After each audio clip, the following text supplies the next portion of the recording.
नमस्कार छात्रों, मैं संगीता बिल्ला, सेंट जोसेफ एकेडमी की हिंदी अध्यापिका आज आपको आपकी हिंदी व्याकरण के पाठ अविकारी शब्द के अंतर्गत संबंध बोधक अव्यय पढ़ाने जा रही हूँ। पिछली वीडियो में मैंने आपको यह बताया था कि अविकारी शब्द किसे कहते हैं और अविकारी शब्द के कितने भेद होते हैं। तो अविकारी शब्द वे होते हैं जिनका कोई लिंग वचन काल या कारक नहीं होता, अर्थात वे लिंग वचन काल कारक के कारण किसी भी प्रकार परिवर्तित नहीं होते। उसके अंतर्गत हमने पढ़ा था क्रिया विशेषण। क्रिया विशेषण पहला भेद है अविकारी शब्द का। आज हम पढ़ेंगे दूसरा भेद संबंध बोधक अव्यय। तो क्रिया विशेषण शब्दों में जिन शब्दों में जो शब्द हमने पढ़े, अगर उनसे पहले का के की जोड़ दिया जाए तो वे संबंध बोधक अव्यय बन जाते हैं। इसे समझने के लिए हमें क्या करना है कि आपको याद होगा, आपने एक पाठ पढ़ा था कारक। कारक में संबंध कारक के चिन्ह थे काके की। वही काके की हमें यहाँ पर जोड़ने हैं क्रिया विशेषण से पहले, तो वो बन जाएंगे संबंध बोधक अव्यय।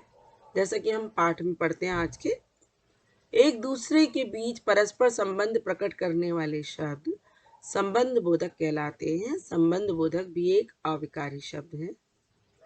तो जितने भी ये नीले रंग से, ब्लू कलर से वर्ड्स दिए गए हैं, ये सब क्या है? संबंध बोधक अव्यय।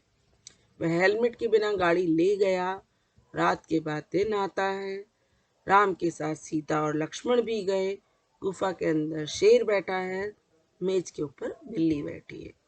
इन वाक्यों में के साथ, के अंदर, के बिना, के बाद, के ऊपर, ये शब्द क्या है? संबंध बोधक अव्यय। क्यों है ये? क्योंकि ये संज्ञा या सर्वनाम का संबंध वाक्य के अन्य शब्दों के साथ बता रहे हैं। हेलमेट का संबंध गाड़ी से, रात का संबंध दिन से, राम का संबंध सीता और लक्ष्मण से, गुफा का संबंध शेर से और मेज का संबंध बिल्ली से बताने के लिए संबंध बोधक अव्यय का प्रयोग किया गया है। तो इस प्रकार इसकी परिभाषा समझ लेते हैं। जो शब्द संज्ञा या सर्वनाम का संबंध वाक्य के अन्य शब्दों के साथ बताते हैं वे संबंध बोधक कहलाते हैं। तो अब आपको ये बात समझ में आ गई होगी कि संबंध बोधक अव्यय क्या होता है। तो अब हम इसके रूप पढ़ लेते हैं। इसमें संबंध बोधक अव्यय में वही शब्द आएंगे जो हमने क्रिया विशेषण में पढ़े हैं। स्थानवाचक के पीछे, के आगे, के नीचे, के ऊपर, के भीतर। कालवाचक के पहले, के पश्चात, के बाद, के उपरांत। उपरांत मीन्स भी बाद होता है। दिशावाचक की तरफ, के चारों ओर, के सामने, के आसपास।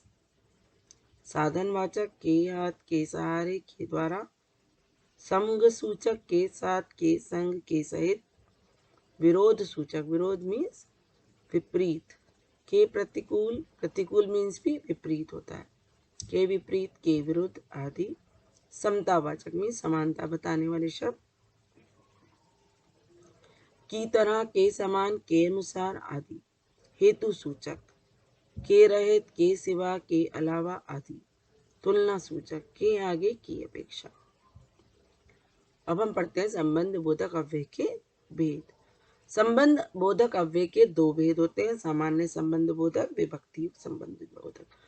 सामान्य शब्दों में कहा जाए जो विभक्ति युक्त चिन्ह हमारा काके की अगर वो आता है अव्यय में संबंध जुड़कर तो वो विभक्ति युक्त संबंध बोधक हो गया।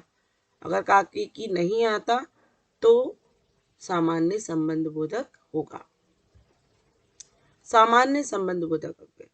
सामान्य संबंध बोधक विभक्ति रहित होते हैं, अतः इन्हें सामान्य संबंध बोधक कहा जाता है। वह वर्षों तक इस नगर में रहता रहा। यह बात कुछ दिन पहले हुई थी। तो पहले वाक्य में वर्षों तक है और दूसरे वाक्य में क्या है? कुछ दिन पहले। ये है सामान्य संबंध बोधक। फिर है विभक्ति युक्त संबंध बोधक।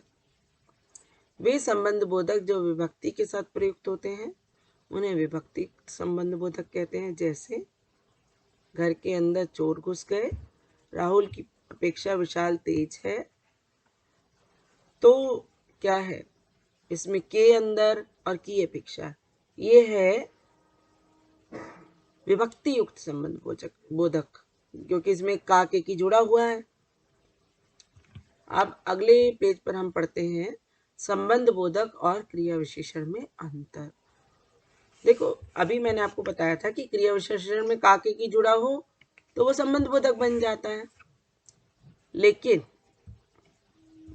का अंतर और भी है जो हम समझते हैं अभी।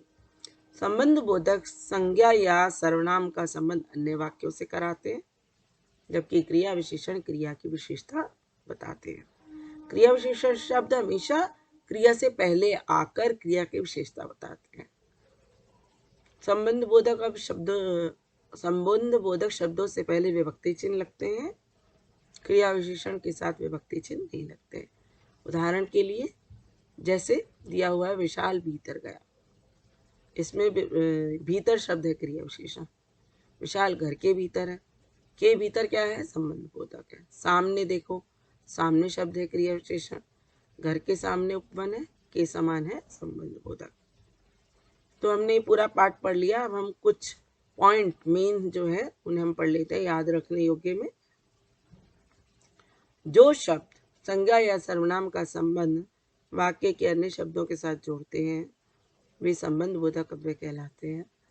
संबंध बोधक अव्यय शब्दों से पहले अधिकतर रा रे री काके की विभक्ति चिन्ह लगते हैं। फिर है आओ अभ्यास करें, प्रश्नोत्तर कर लेते हैं पहले। तो पहला प्रश्न है संबंध बोधक अव्यय किन्हें कहा जाता है? अपने शब्दों में लिखिए। तो इसका उत्तर याद रखने योग्य में फर्स्ट पॉइंट है, ये देखिए दिया गया है, मैंने लिखा भी है। फर्स्ट आंसर उत्तर का। जो शब्द संज्ञा या सर्वनाम का संबंध वाक्य के अन्य शब्दों के साथ जोड़ते हैं संबंध बोधक अव्यय कहलाते हैं। दूसरा प्रश्न है संबंध बोधक और क्रिया विशेषण में अंतर स्पष्ट कीजिए। इसमें ऊपर ही आपको दिया हुआ है संबंध बोधक और क्रिया विशेषण में अंतर, यह हमें पूरा लिखना है उदाहरण सहित। पढ़ लेते हैं इसे। संबंध इसमें जैसे इसमें बॉक्स बने हुए हैं ऐसे ही आप भी बॉक्स बनाएंगे, बीच में लाइन ड्रॉ करेंगे एक बॉक्स बनाकर। एक तरफ संबंध बोधक के बारे में लिखेंगे और दूसरी तरफ क्रिया विशेषण के दोनों पॉइंट्स लिखेंगे और उदाहरण भी लिखेंगे। ये जो उदाहरण दिए गए हैं, विशाल भीतर गया, विशाल घर के भीतर है, सामने देखो घर के सामने उपवन है, इन्हें भी हम ऐसे ही लिखेंगे। ठीक है। अब हमारा तीसरा प्रश्न, संबंध बोधक अव्यय कितने प्रकार के होते हैं? तो हम पहुंचेंगे इसी पाठ के पहले पेज पर। इसमें हमें प्रकार बताने लिखा हुआ है संबंध बोधक अव्यय के भेद, जहां मैंने पहले से ही लिखा हुआ है उत्तर 1 का ग पाठ।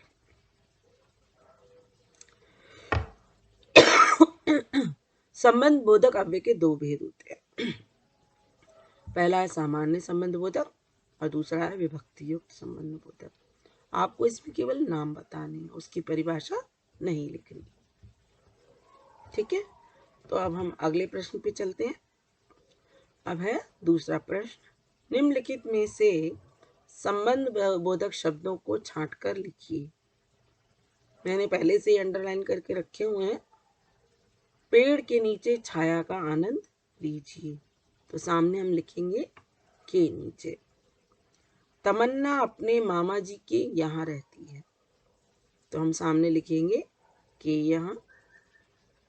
फिर छत के ऊपर बंदर है, सामने हम लिखेंगे के ऊपर। मेरे घर के सामने उपवन है, तो हम के सामने लिख देंगे। वह वर्षों तक जंगलों में भटकता रहा, वर्षों तक। गेहूं के साथ घुन भी पिसता है के साथ। तो ये आपकी अभ्यास इतना ही दिया गया है आपकी पुस्तक में।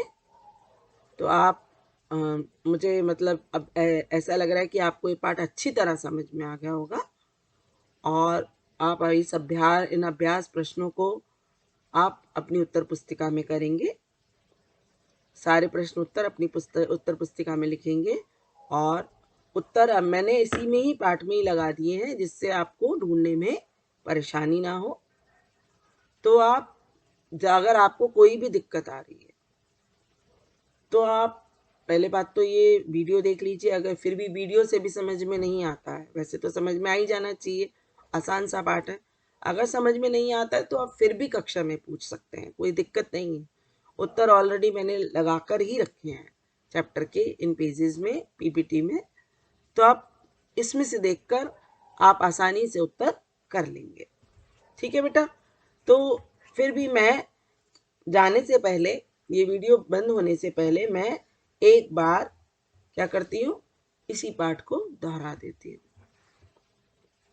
ओके।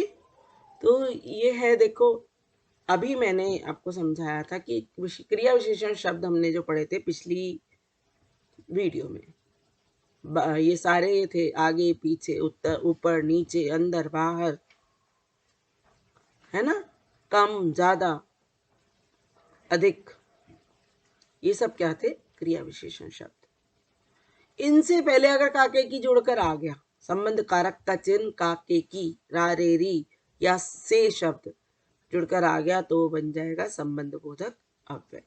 तो शॉर्ट में हमें इतना जरूर याद रखना है कि हम ये बात भूले ना। ठीक है। आपको क्रिया विशेषण पहले अच्छी तरह से पढ़ना है।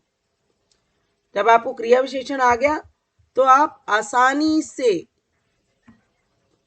संबंध बोधक अव्यय कर लेंगे, क्योंकि उससे पहले बस के लगा है या से लगा है या रे लगा है। भाई हमारे पीछे, हमारे आगे ऐसा लिखा होगा, रा रे री लगा होगा, या क्या लगा होगा कि ये से लिखा होगा। जैसे ये लिखा हो, सेंटेंस लिखा हो कि मैं तुमसे आगे, से आगे हो गया, मैं तुमसे आगे जाऊंगा, से आ गया ना। तो जो ये से आगे है ये हो जाएगा संबंध बोधक अव्यय। ठीक है। अब रारेरी का उदाहरण आपको मैं दे देती हूँ। ये जैसे है, हमारे पीछे चलो या मेरे पीछे चलो, ये रारेरी है। पीछे शब्द क्या है, क्रिया विशेषण है। लेकिन जब उससे पहले रारेरी या काके की या से जुड़कर आ गया तो वो बन गया संबंध बोधक अव्यय। ये रारेरी का उदाहरण हो गया। से का उदाहरण मैं आपको दे ही चुकी हूँ। काके की के उदाहरण ऑलरेडी आपके चैप्टर में दिए ही गए हैं, जो हमने पढ़े हैं अभी। तो इसलिए आसान है अब आपको समझना कि रारेरी क्या, कैसे जुड़ा होगा। तुम्हारे, हमारे, मेरे, ये शब्द पहले जुड़े होंगे तो रारेरी जुड़ा हुआ है। अगर से शब्द जुड़ा हुआ है तो भी वो संबंध बोधक है। बाकी काके की तो है ही ऑलरेडी। ठीक है बेटा। तो बिल्कुल भी घबराना नहीं है, आराम से आप चैप्टर पढ़िए, कोई जल्दी नहीं है। और अगर कोई दिक्कत हो तो आप मुझसे कह सकते हैं। ठीक है बच्चे। तो इसी के साथ मैं अपना ये पाठ यहीं पर समाप्त करती हूँ। धन्यवाद।